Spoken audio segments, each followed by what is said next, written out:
নমস্কার, আমি মিতালি। আগামীকাল ১২ই ফেব্রুয়ারি বাংলাদেশে অনুষ্ঠিত হতে চলেছে জাতীয় সংসদ নির্বাচন। প্রাক্তন প্রধানমন্ত্রী শেখ হাসিনার পদত্যাগ এবং খালেদা জিয়ার মৃত্যুর পর এটি দেশের প্রথম সাধারণ নির্বাচন।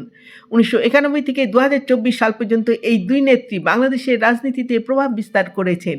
ফলে প্রায় ৩৫ বছর পর দেশ এক নতুন রাজনৈতিক অধ্যায়ে প্রবেশ করতে চলেছে এবং নতুন প্রধানমন্ত্রী পাওয়ার সম্ভাবনা তৈরি হয়েছে। নির্বাচনে আওয়ামী লীগকে অংশগ্রহণ থেকে নিষিদ্ধ করা হয়েছে বলে নির্বাচন কমিশন জানিয়েছে।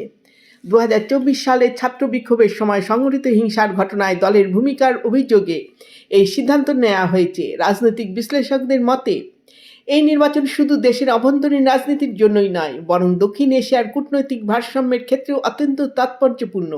তাই ভারত, পাকিস্তান ও চীন পরিস্থিতির ওপর নজর রাখছে।